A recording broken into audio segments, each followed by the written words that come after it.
Hello, everyone. We got a full house today. Exciting. I was a little worried. I scheduled this for the day after Memorial Day, and I was like, I don't know if that's going to work, but it's the only day that worked for me. So here we go. But it worked out. Welcome, everyone. We have some new faces today, so I'm super excited that you're all here.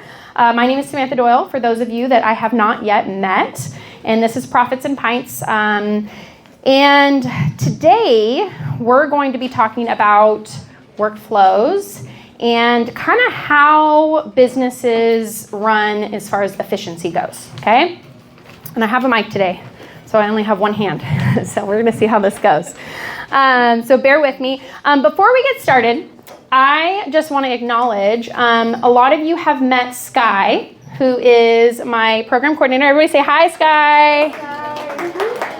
So Sky does so much to put this on and help me kind of make sure I don't go crazy in making everything run. But I have a new guest, and her name is Catalina. And Catalina is my new intern from the university. Everyone say hi, Catalina. So about, God, has it been a month now? Yeah, it's been about a month, a little over a month now. I was honestly kind of drowning and realizing that I needed more help. And I'm in the process of, I would say, finally writing and implementing all of my processes, okay? So over the last few years, I have been adding some services, adjusting things, and I really wanted to streamline my processes. And I'm implementing a new CRM HubSpot, for those of you that have heard about it. And I needed help creating the workflows, okay? And so I went to Handshake, which is the university online portal to hire a university student, and I found Catalina. And so Catalina has been helping me write my processes, write my SOPs. She's basically been following me around and saying, what do you do, how do you do it, and then documenting it. And then we have been turning those into workflows to automate what we can, not everything, right? Okay, still a personal touch, but automate what we can and streamline my processes into HubSpot. So this topic is very real for me right now because I'm doing this right now, okay? And so I work with a lot of my clients on this stuff to try and find inefficiencies in their processes, but I'm also doing this myself. It is an ongoing process, okay? This isn't something where you look at your processes, you fix them, and then you're done, right? And I think a lot of us know this, especially in a growing company. It's not something as a one and done. And so I think it's a practice of when things start to feel tight or busy, inefficient, whatever word you want to call it, coming up with a practice of how do you look at your processes to try and figure out where the inefficiencies are, because you're not always in a position to hire, right? I mean, sometimes you're like, okay, it's busy, I need to hire. But that's not always the answer, and you can't always afford to hire. And with AI these days, it's not always just shove AI in. That's not the answer either. We want to be really intentional about this. And so there are places that we can, or ways that we can look at our workflows and look at our processes to find inefficiencies to identify where to adjust. Okay? That's what we're talking about today. Make sense? And at any point, for those of you guys that don't know, if you have a question, raise your hand. Okay? Okay, so the first thing is that the problem usually isn't the people, right? It's not usually that the people aren't doing what they're supposed to be doing, or that they're, not following the processes or things like that. It's that tasks are getting passed back and forth. Maybe things are switching systems, right? Especially as you grow, a lot of times you find a new system that you're like, oh, this will help this part of the organization, so you add that system. But then you're adding this system, and then you're going from this system to that system, right? And it just happens in a growing organization.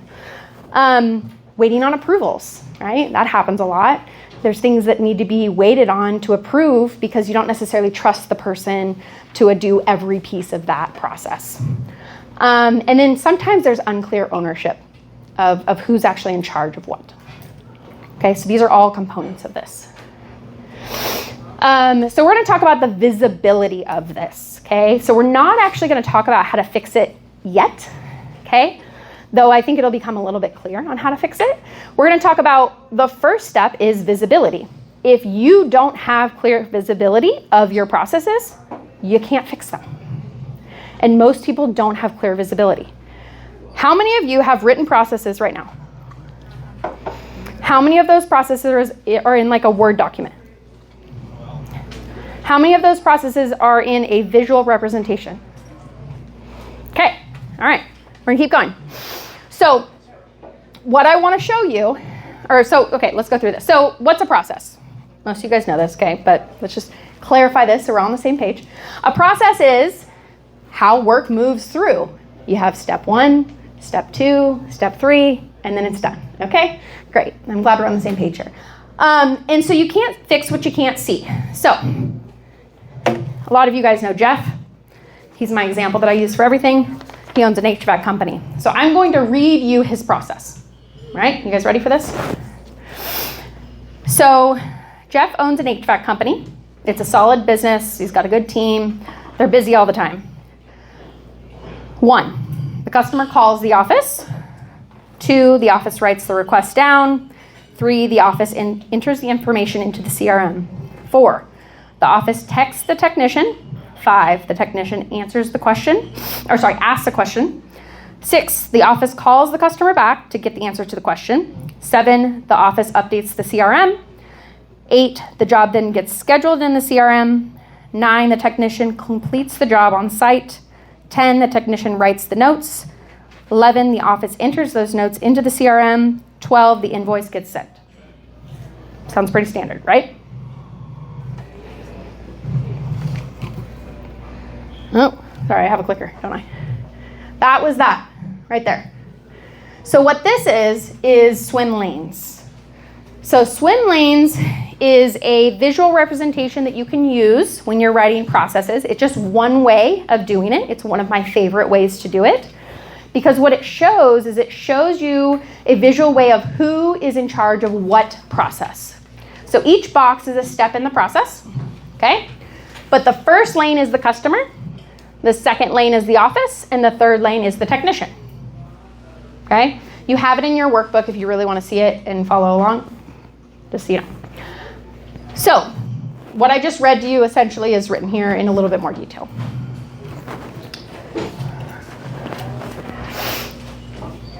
What we want to look for once we have a visual representation are things like there's too many handoffs, there's system switching, waiting points, repetitive work, or bottlenecks. And I'm going to show you how I visually represent all of these things.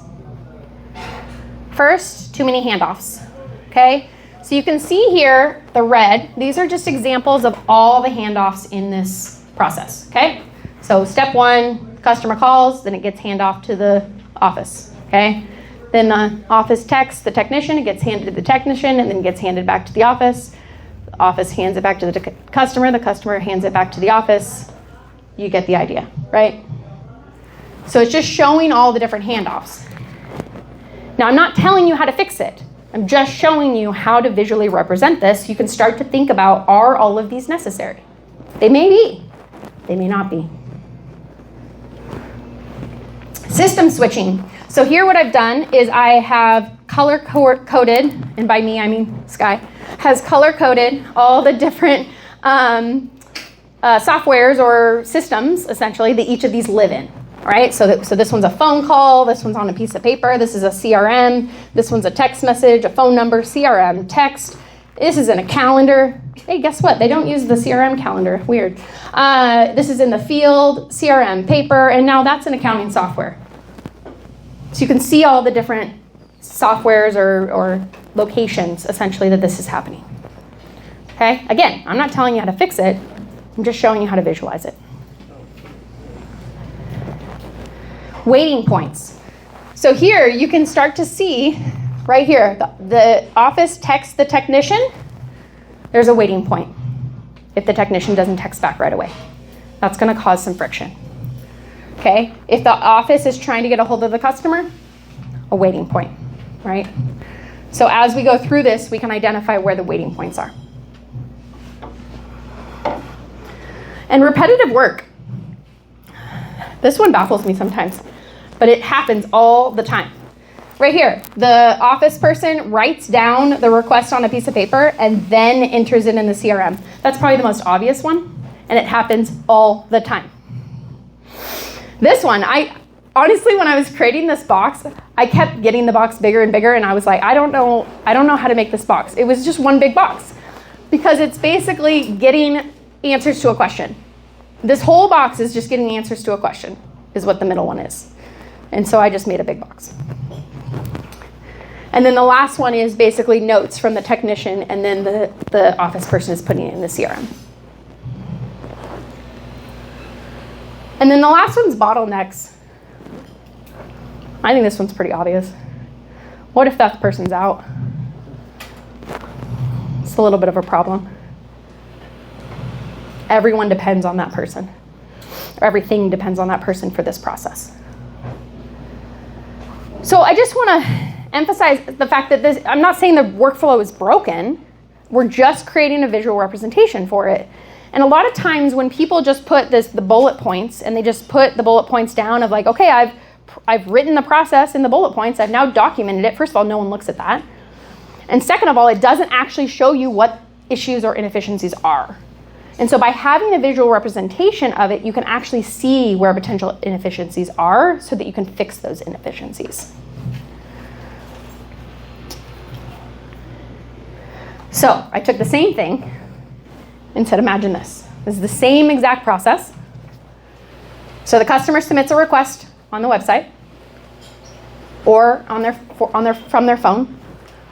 It goes straight into the CRM. It captures all the details necessary because we've asked all the questions we need. Then the admin reviews it and confirms the details. And it goes into the scheduling tool that's in the CRM. The technician receives the job details, goes to the field and does it, enters the note into the mobile app, and then it goes right back into the CRM and automatically creates an invoice. Same exact process. Now, does that work for every organization? No, okay? I'm not saying that this is perfect, and I'm not saying that it works for every organization, because there are some points where maybe there needs to be a double check, or maybe there needs to be more hands-on or eyes on it, right? I'm just using an example. But just simply by having a visual representation, you can identify where you can streamline these things, because sometimes you don't even realize that these things are happening until you have the visual representation. Sometimes you do. Sometimes you're like, oh yeah, that's easy, I know. Okay, I get that, but some of these are obvious, some of them are not. So now, I want you to think about your business. Think about the process that is the biggest pain in your ass. Okay? That's what I want you to talk about. Think about, where does it start? Who touches it? Who are all the people that it touches? Where does it get handed off? And where does it slow down? And try and quickly just draw the swim lanes process. Think of one that touches multiple people if you can, because it'll be the easiest one to do this with.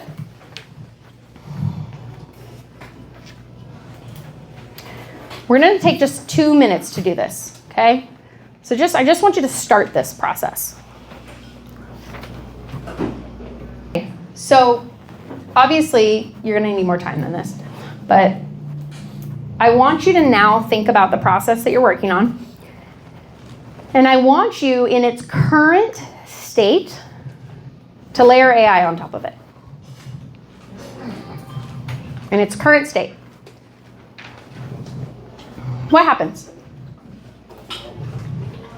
What? It breaks down, it doesn't work. It doesn't work. Why doesn't it work? Too many different systems. Too many different systems? Anybody else? I like that. Huh? Too much paper? Okay. Yeah. AI may not work with paper very well. Yeah, go ahead. Well, with AI, I'm thinking I could create an app that would put all these in one system. If you created the app, then maybe it would work. Uh-huh. Yeah. Yeah. It doesn't have access to all the different tools that Doesn't have access. across multiple tools. Yeah. Right. Yeah. The point is that AI is huge right now. Everyone's talking about it. They're all saying, learn all the tools, implement all the things. The problem is that when you put AI on top of broken processes or crappy processes or inefficient processes, whatever you want to call them, they're just going to expedite the chaos. That's all they're going to do, okay? And so instead, what I think is more important as a first step is to look at your processes and see how can you make it efficient, how can you give it access or make it online or get it out of paper or whatever the things are to take the first step. If you're wanting to use AI in your business, I think that's great. I think there are many tools out there that can be very helpful in small businesses, and I encourage you to learn which ones make sense for you. But the first step before you even do that is to understand your processes and are they even ready for that? Because the chances are that a lot of them are not, right? And even if you're not going to use AI, let's say you're not going to use AI, this is still beneficial, right? Even if it's just creating workflows and just creating efficiencies in your processes, it has nothing to do with AI. Even if you're still using paper, this is still going to create efficiencies in your workflows, right? So that's the point that I want to make today. Did anybody have any insights when they did this activity that they want to share? Yeah. I'm the bottleneck. You're the bottleneck. All of it. Most business owners are. Anybody else? Education. Education. Good. Educating the clients so that they understand what you need to be more efficient. Oh, I like that. Well, kind of like what we talked about in this one. In the previous example, we didn't first ask the clients all the information we needed. So then we had to go back to the client to get more information, right? Whereas in this scenario, we make sure we ask all the questions we need up front, right? So that just like to your point, by educating the clients on all the things we need up front, we can make sure we get everything from them so we don't have to go back. That's huge. Yeah, that's great. That's great. Perfect. Any other questions? Okay. Oops, I pushed the wrong button. Okay, so guys, it's a short and sweet one, which I think was probably a good thing.